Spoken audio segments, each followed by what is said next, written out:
Paris Market បឹងកេងកងអូខេហើយជាងសានដំបងហើយឆាយបាន3,200ណានេះខំអសង្ឃឹមថាបានដឹកស្រួលមែនណាដឹកអត់ស្រួលទេកាហ្វេក្តៅ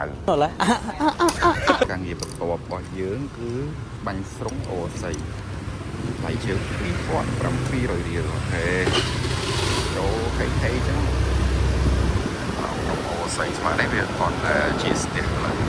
បានការងារទី3មួយទៀតហើយបន្តគ្នាបាយស្រុកបាក់អូថ្លៃសេវាដឹក2,700ទេការងារទី4របស់ខ្ញុំគឺបាន Express មួយនៅក្នុងបឹងកេងកងយកទៅផ្លូវកោះសើចិត្តស្ពានចំចាក់ស្ពានកាស់ចំចាក់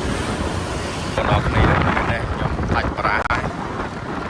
យកដាក់ location ក៏ដាក់នៅរបស់ចេញអាស្ពានអាកាសកោះស្រូវតែយ៉ាងស្ដែងគាត់ទៅអូពីហ្នឹងមកទៀត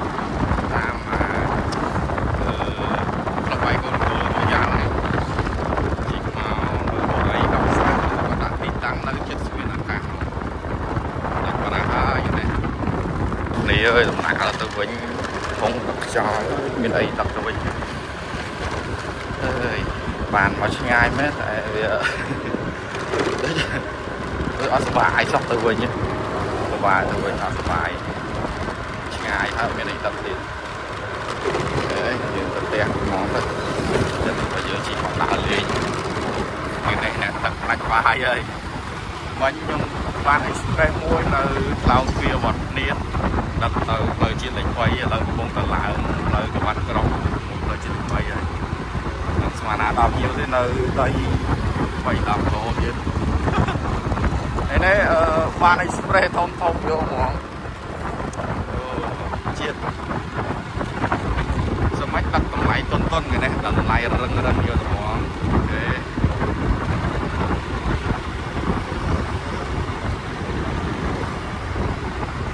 ឆ្ងាយទៅហើយបងប្អូនអើយកងពិសីហើយឥឡូវឃើញភ្នំឃើញអីហើយក៏ location ក៏ដាក់ក្នុង app ខុសទៅអូក្នុងទៀត5 គីឡូអើយក៏ខ្ញុំហ្នឹង10 កន្លះហើយក៏បានបាននេះឥឡូវខ្ញុំបានមកដល់ទីតាំងភីវៃម៉ោង 10:42 នាទីជិះ1 ម៉ោងដែរដី30 គីឡូ location ក្នុង app ដាក់តែ25 គីឡូឯងជិះហួង25 គីឡូដី30 គីឡូនេះឥឡូវខ្ញុំមកដល់ទីតាំងហើយទៅវិញនឹងណាបាយណាទឹកណាទេអើយមិនទេជីវិតជាងអ្នកដឹកទៅវិញទៅដល់ផ្ទះ42 គីឡូខុសក្នុង app បងប្អូនខុសក្នុង app យើងគិតតែមកទៅគិតផ្លូវទៅវាត្រូវបកទៅបត់អញ្ចឹងទៅផ្លូវមក5 គីឡូជីគូពី location ដែលគាត់ដាក់ឲ្យក្នុង app អូខេគាត់ព្រមបាញ់ឲ្យទេអីទៅវិញទៅអីទៅទេខ្ញុំជិះតាំងពីកំពង់ស្ពឺឥឡូវមកដល់ MC Park ស្ទឹងជ័យខ្ញុំបានការងារមួយពីបងដឹកទៅទួលស្វាយព្រៃហើយនឹងបឹងកេងកងអើយនិយាយថាទៅឆ្ងាយលេងញាក់លេងចង់ហ្មងព្រោះសារអីទៅឲ្យមកវិញទៅទេដូចយើងជិះដើរលេងឥឡូវមកបងនឹងចូលផ្ទះសម្រាប់សិនហើយអាណិតម៉ូតូសួស្តីបងប្អូនគ្នាម្ដងទៀតពេលថ្ងៃខ្ញុំចេញម៉ោង 2 កន្លះខ្ញុំបាន Express មួយពីផ្លូវ360ឥឡូវខ្ញុំមកកាន់អាគារវឌ្ឍនៈ Express នេះស្រួលទេខ្ញុំមកដល់តែពីគាត់ចុះមកយកវាពីចេញពីវឌ្ឍនៈមកខ្ញុំបាន Express មួយនៅ Rentry Express នេះយកទៅម្ដុំ8សម្ដេចនេះគាត់ណាមើលគាត់ដឹងស្គាល់អ្នកនៅម្ដុំហ្នឹងបានហោបញ្ជីស្មាននេះដៃប្រាំងទាំងមុខទាំងស្រួយត្រៀមចាប់ទាំងអស់ព្រោះសារអីយើងស្មានចិត្តគេមិនត្រូវទេឆ្វេងស្ដាំវល់វិញហ្នឹងហ្មងដល់គ្នាឥឡូវខ្ញុំបានការងារមួយបន្តបាញ់ខ្ញុំដឹក Express ឲ្យគាត់ពីសាខាគាត់នៅទូតពងយកមកសាខាគាត់នៅទូកោឥឡូវខ្ញុំបានដឹកអីវ៉ាន់គាត់តទៀតគាត់ពុកឃើញលំអដឹកទៅឈុកវ៉ា Express មួយនេះបាទ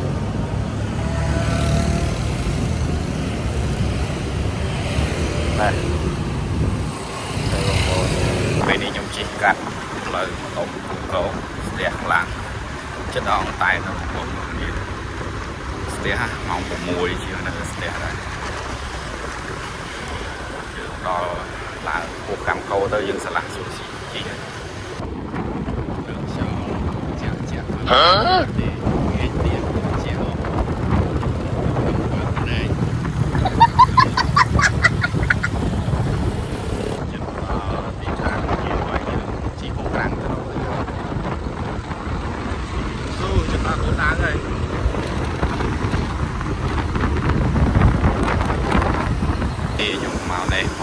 ឆ្នាំ